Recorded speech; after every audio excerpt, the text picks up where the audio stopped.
Diamonds, Eramallur, Vadathala. കൊച്ചിയിലെ ചിത്രകാരന്മാരുടെ കൂട്ടായ്മയായ ഹ്യൂസ് ആൻഡ് റീഡ്സിന്റെ മൺസൂൺ ആർട്ട് ക്യാമ്പ് പർച്ചേസോ 2025 തുടക്കമായി.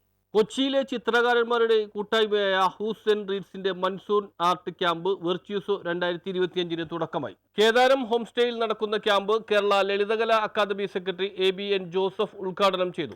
പരസ്പരം പൊരുത്തപ്പെടാനുള്ള ഒരു കാരണമായി മാറുകയും പൊരുത്തപ്പെടുക എന്ന് പറയുന്നത് വൈയക്തികമായി നമ്മുടെ സൗഹൃദത്തിന്റെ കാര്യത്തിലാണ്. ചിത്രത്തിൽ നാം വ്യത്യസ്തരായിരിക്കുന്നു എന്ന് പറഞ്ഞാൽ അതിന്റെ അർത്ഥം നാം ഒരു യോജിപ്പല്ല. നമ്മൾ ഒരു എസ് അല്ല, ഒരു നോയാണ്. ഓരോ വ്യക്തിയും നോ ആയി മാറുന്ന വൈവിധ്യമുള്ള ഒരു സമൂഹത്തെക്കുറിച്ചാണ് നമുക്ക് സംസാരിക്കാറുള്ളത്.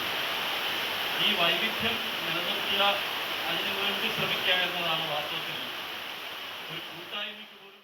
TK അനിൽ അധ്യക്ഷത വഹിച്ചു. ചടങ്ങിൽ VA ജോയി സ്വാഗതം ആശംസിച്ചു. ബിജു MR നന്ദി പറഞ്ഞു. Anil TK, Biju MR, Bijukumar VK, Joy VA, Mathai KT, Rajesh MS, Raju Nicolas, Roy CC, Sivadasan KC, Venu VB എന്നീ കലാകാരന്മാരാണ് ക്യാമ്പ് അംഗങ്ങൾ. PMSC bank president KP Selvan, സാമൂഹ്യ സാംസ്കാരിക പ്രവർത്തകൻ KK സുദേവ് എന്നിവർ സംസാരിച്ചു. പ്രശസ്ത നിരൂപകനും എഴുത്തുകാരനുമായ ചന്ദ്രൻ TV കല ഒരു സംസ്കാരം എന്ന വിഷയത്തിലും കേരള ഫോറസ്റ്റ് റിസർച്ച് ഇൻസ്റ്റിറ്റ്യൂട്ടിലെ മുഖ്യ ശാസ്ത്രജ്ഞൻ ഡോക്ടർ TV സജീവ് കായുന്ന കാലത്തെ കല എന്ന വിഷയത്തിലും പ്രഭാഷണം നടത്തി. ജൂൺ 13 വൈകിട്ട് ക്യാമ്പ് സമാപിക്കും. News bureau, Palluruthy.